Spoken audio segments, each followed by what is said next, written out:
1. So I worked at a burger place as a teenage girl, and it's the only one of its kind in the whole state. This happened a little while ago, but I still feel pretty relieved that I did this. For additional context, this was an extremely busy Sunday morning and I was getting overwhelmed. I had already cried that morning because a customer got mad at me, the cashier, because the grill cooks were taking a while to get the food out, because orders would legit take like 15 to 20 minutes, which is typically not how we usually are, but that day was a bad day. So I made a mistake taking a phone-in order. The way we take phone-in orders is you ask for their name and phone number, and there's a button that says Edit Order to take it. After you complete their order, you're supposed to press Finish Order for it to send back to the kitchen. If you don't press that button, it doesn't get sent back to the kitchen, therefore no order is made. Completely my fault, as I didn't know I was supposed to press Finish Order. At the time, was still learning new things. Also another thing, you're supposed to tell the phone-in order customers that their order will be ready in about 10 minutes, and will cost X amount of money. 30 to 35 minutes passed. Customer comes in and she's angry that it's been a long time. I go up to her and she's like, "I was sitting in the parking lot and have been waiting a long time." She asked for a manager, and so I got him for her, and I explained the situation to him and that I had forgotten to press Finish Order. Woman is angry AF. She doesn't want to wait for the food to be made, and so requests a refund. My manager and I walk over to the register along with the woman to give her a refund, and she utters the words, "She obviously doesn't know what she's doing." Now, I can handle criticism, and what she said wasn't even that bad, and in normal circumstances, I wouldn't have given it a second thought and let the woman be on her way. But as I said, I was completely overwhelmed that day, and I had already cried once, and was just done with everyone that day. So, woman says that, she stares into my eyes, I assume waiting for me to say something, and I did. I tried to keep cool, but it didn't work. I yelled at her. I didn't curse or insult her or anything like that. I started off at a regular volume, then I got loud. I said, I'm trying my best to make everyone happy, and no one appreciates it." Woman is nodding her head, and my manager tells me to go to the back. I text my boss and tell her what happened, and she just says that you can't make everyone happy, which is true. Now, there were only I think 1 or 2 other customers around when this happened, but I kinda wish the place was filled with people so that every single customer could have heard me say that, so they would have got the full effect that taking advantage of workers is absolutely disgraceful. I hate being treated like trash when all I'm doing is trying my best to make you happy. I understand I made a mistake, and an annoying one at that, but was that really necessary? And that's the first time I yelled at a customer. 'Twas such a relief, even though I cried.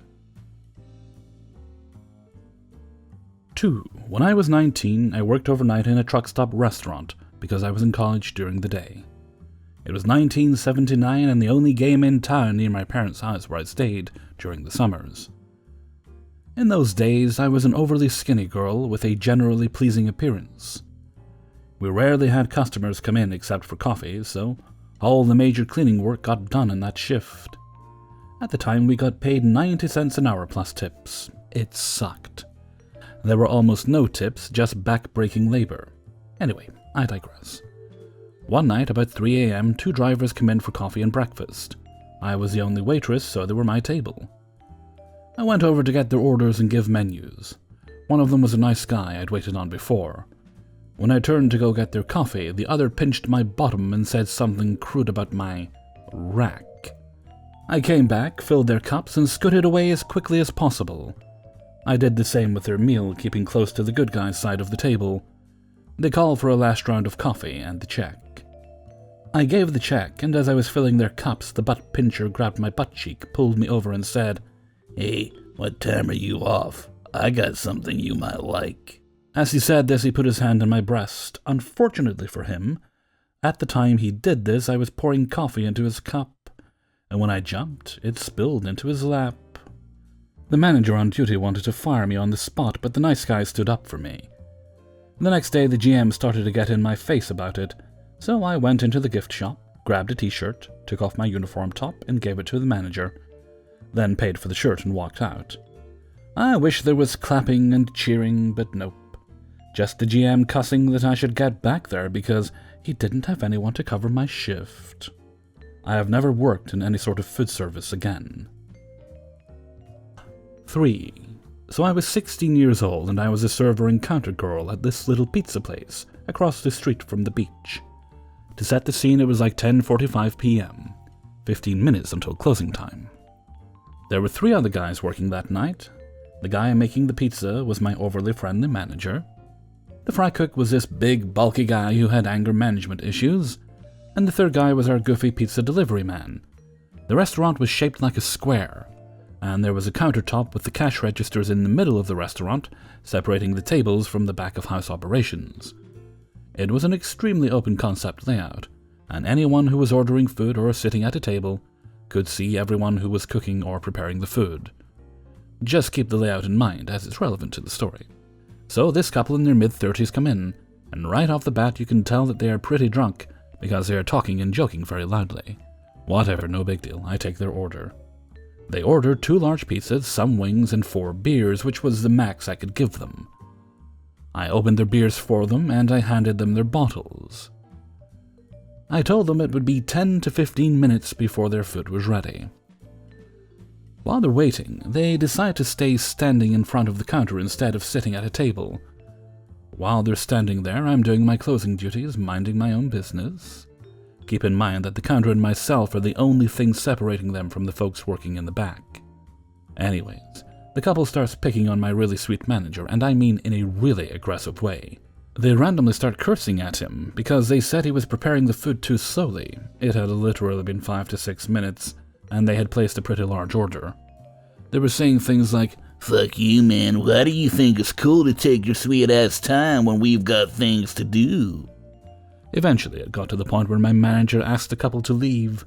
At this point, I was pretty scared, considering these people were like 2 feet away from me and extremely aggressive. Then, out of nowhere, the woman picks up her glass beer bottle and chucks it at the head of our fry cook. You know, the one with severe anger management issues. She just barely missed his head by an inch or 2, and instead of hitting him, the glass shattered into our deep fryer. They took the remaining bottles and chucked them towards the back as well. I bolted to the side of the restaurant with our pizza delivery man, and we called 911. The couple ran out the front door, but for some reason, the man turned and tried to come back in. Our amazing fry cook ended up holding the door shut, and the man ran off. As soon as the man ran off, our fry cook actually tried to chase them down, but the couple made it to their car and sped off. The woman even took their license plate off before driving away. I have no idea how she had the time to do this. It gets crazier. Luckily, cops were able to track them down within 15 to 20 minutes, and they were both arrested.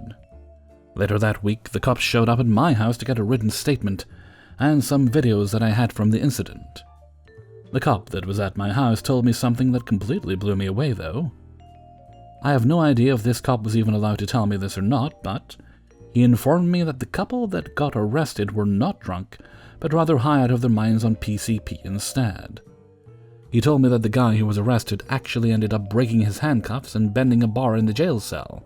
If you're not aware of this phenomenon, the drug known as PCP can actually cause a person to disassociate to the point where they don't feel pain from using their muscles, therefore allowing a person to push the limits of what is physically possible. In other words, it can quite literally give a person superhuman strength. Here's the real kicker. The officer also informed me that the guy who was arrested was also the chief of police's younger brother. Insane, right? Anyways, I told one of my co-workers about this incident a couple days ago, and thought you might all enjoy it as well. Hopefully you guys don't have to deal with too many crazy customers of your own. 4. I work at a sandwich and deli restaurant, and I was on my second to last shift before Thanksgiving break. It hadn't been super busy, and it was going well until this group of girls walked in. There's about 4 of them, and then 2 or 3 people come in after them. Of the 2 to 3 people out of them, there's a guy who looks like an off-brand Joe Exotic. We normally only have 1 register open, so I asked if anyone was picking up an order to try and take some of the pressure off the person working register. He walks up, and I ask for his name. He says, "John." Not his real name. I find the order, but it says he's not paid yet, so I tell him he just needs to get in line to pay for it. He walks away in a huff, and gets in the back when he could easily have just asked the person if he could get back in his spot. The wait was probably around 10 minutes, nothing too crazy. When he walks up, I've already put the bag on the counter next to the register. The register person asks for his name, and I think I hear him say, "Ken." So I ask what name he had on the order just to make sure he had the right bag. Out of nowhere, he snaps at me something like, "Just let me pay for my order." I'm confused by this reaction. I try to explain. "I just need your name so I can make sure you've gotten the right bag." He continues, being 110% certified pissed off over nothing, and goes, "Will you just let me pay for my order?" I stammer, trying to explain, and he continues going, "You made me get to the back of the line and lose my spot. Why are you giving me a hard time?" said the man, screaming at a college student over an extra 3 minutes of waiting that he could have avoided by using his words. At this point, I wasn't saying anything because I was so in shock at the strong reaction and didn't know what to do. In response to me standing and saying nothing, he yelled, "What's your damn problem?" That's when I involuntarily started crying. My coworker started to usher me away and was trying to comfort me. Everyone was already shooting him some pretty dirty looks at this point, too. When I went to the back, the manager and cook came out to check on what was going on. I wasn't there for this, but apparently he was at the door the second she came out. I was surprised. They both told me to take my time in the back. I was sweating, and my hands were shaking so bad, I couldn't hardly hold my phone. Why? Because I have incredibly chronic anxiety. The cherry on top of the cake, this was 4 days after my therapist and I had an entire session dedicated to helping me feel not so anxious about going into work because I was worried that someone was going to randomly fly off the handle at me. Alexa, play Ironic by Alanis Morissette. 5. The following story is an excerpt from Delivered, True Stories in Pizza Delivery by Josh Walker. Of all the regular customers our story has, there was one who ordered more than any of the others. For the sake of this story, I'll refer to her as Kentucky. Sometimes she ordered twice a day, so everyone in the store knew her. The first time I delivered to her, psychologist asked if I had been there before. When I asked no, he replied, "You're in for a treat, she's a neat lady." Where some people might attribute sarcasm to his statement, I knew him well enough to know he was sincere in his assessment. "Cool," I replied. Looking up the address on our digital map, the arrow indicated a large building on the corner of two relatively busy streets. "It's an apartment complex. Retirement home," he explained. "Try to get there before 7. If you get there after that, you'll have to wait for her to let you in." Right. I took the order, loaded it in my car, and made my way to the complex. It took a while to find parking. I'd guessed because it was a 4-story complex with a small parking lot. Instead of trying to find something close, I opted for a space on the far end of the lot. As I pulled into the spot, I checked the clock. It read 6:45 p.m. I still had time to make it inside before they closed the front doors. Once inside, I found myself in an open dining room with branching hallways. A staircase ascended to the left, and an elevator sat to the right. An empty receptionist desk rested by the door. I suspected this was due to the late hour. At the time, employees cleared off dining room tables. Who knows, the receptionist might have been one of them. Some of the center's residents remained at the dining room tables, engaged in conversation. Others made their way back to their rooms. As one older gentleman went by me, he made eye contact and chuckled. "Kentucky sure does like her pizza." As he passed by, I offered a polite smile. Once he broke eye contact, I looked down at the receipt, reviewing Kentucky's room number. I was on the second floor. A line of people, some of them in wheelchairs, waited for the elevator, so I chose to take the steps, climbing them to a balcony on the second floor. The balcony came in the form of a game area with a poker table, board games, comfortable chairs, and bookshelves. A white railing ran the length of the stairs and the balcony, allowing a person to see the dining area below. When I looked down, I noticed a few of the residents looking up at me. Sometimes when you deliver pizza, you get funny looks. To deal with those looks, I have learned to pretend I belong and go about my business. A hallway ran from both sides of the gaming area, directional signs affixed to it. Arrows on the sign pointed which direction to travel to find which room numbers. I followed the sign to the left, down the hallway, past some paintings. Some were of nature, others of ancient European-style towns. One depicted a young girl in a bonnet and sky-blue dress. Around a corner to the left, I found the room and knocked. "Come in," a woman's voice called. The tone was high-pitched, and there was a tired, worn quality to it. Inside the apartment, I saw the woman sitting in a motor-powered chair, oxygen connected to her nostrils. She told me to set the food on her fold-out couch in the living room, and I obliged. Then I handed her the receipt and a pen. As she took it, she said, "You're new. What's your name?" "Josh," I smiled. "Josh." She repeated my name as if rolling it over in her head. Then her eyes looked at mine. "I'm Kentucky. Did they tell you about me?" "Only that you're a regular customer," I told her, trying to be diplomatic in my answer. "I'm the most regular customer," she laughed, signing the card slip and handing it back. "I love your spinach and feta pizzas. No one makes them better." "Glad to hear it." I tucked the slip away. "You have a good night." "You too, dear." She began to motor her chair toward the bed. "I'm sure I'll see you again soon." She was correct. No more than a day later, I delivered to Kentucky a second time. With each delivery, I learned something new about her, and our conversations grew longer. I learned about how she always had pet cats from the time she was a little girl to when she moved into the retirement center. She regretted not being able to bring her cats with her. Even so, she had children to take care of them, so she was grateful for that. I learned she spent most of her adult life working in a factory where they put together munitions. She told me that she was a supervisor for most of that time. One time I delivered minutes after her VCR stopped working. She panicked because of this, showing me her VHS tapes, enough to fill 4 bookshelves.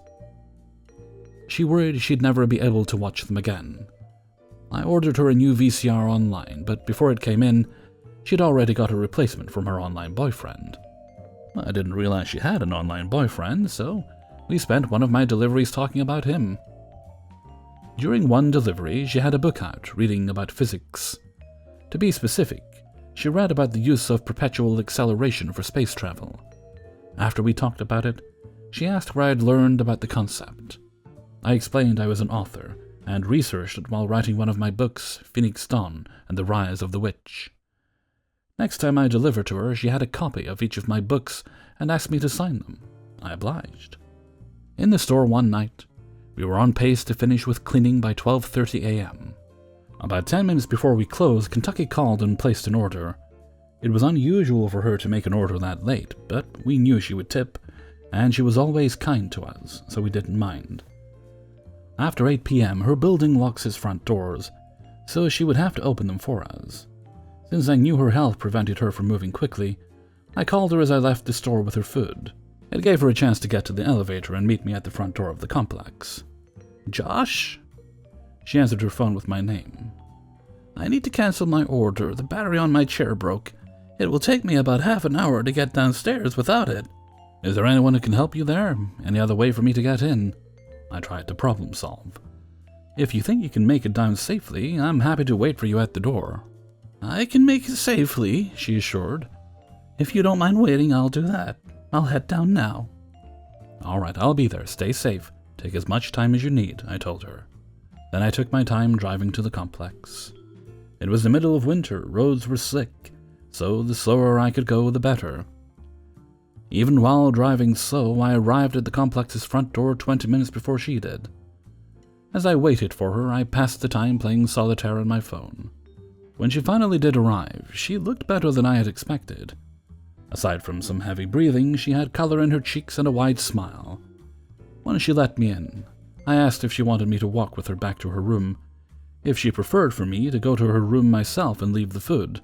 I told her I could do that. I even offered to get her wheelchair and help her back to her room that way.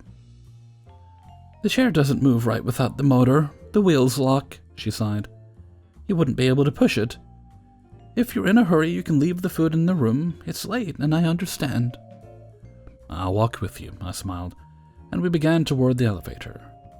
It didn't seem right to let her make the trip back up by herself. As she walked with me toward the elevator, I realized she wasn't doing as well as she appeared. Her steps came slow, her legs wobbling, sweat forming beads on her forehead. "Do you mind?" she asked, supporting herself on my shoulder without waiting for the answer. "That's fine," I told her. We inched our way to the elevator, up to the second floor, and over to the game area.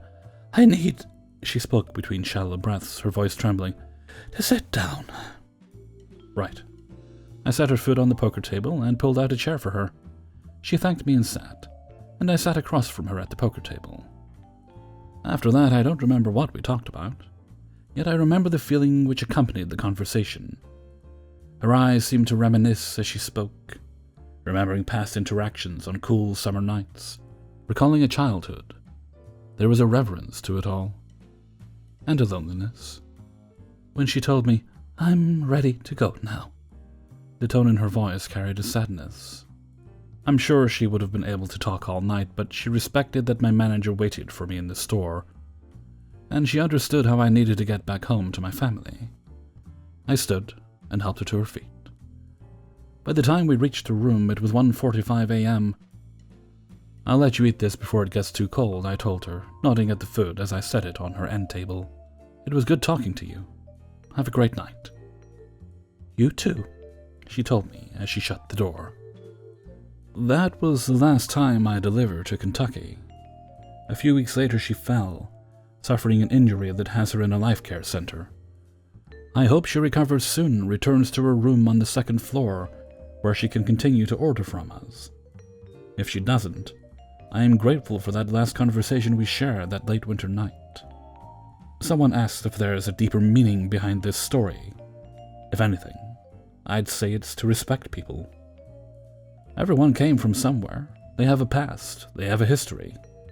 Their story is unique and important. This applies to kids, to the elderly, to the disabled, to those who are like us and those who are different. People are amazing, and each one has something to teach us. Hey everybody, Hellfreezer here, and thank you very much for listening to Spinning Plates, episode 122. And thank you very much to everybody who allowed me to use their stories and sent in stories for use in this video. Also, if you enjoyed the last story there, you can find Josh's book on Amazon. It is available as both a digital Kindle type download, and there are also physical copies available as well. And I'm sure if it's available in other places, Josh is welcome to come along and let us know. And just for the record, this is not an advertisement, it's just a courtesy for Josh allowing me to use the story. No money or anything else has changed hands. Not even cookies. Okay, very relieved to be able to do another Spinning Plates this week. It felt kind of empty, a bit lost last week that I wasn't able to do one, although I think the video I did put up was quite good, but I kind of miss my Spinning Plates Saturdays. Okay, and with that, I'm going to head off for now. So until next time, thank you very much for listening, and take very good care of yourselves.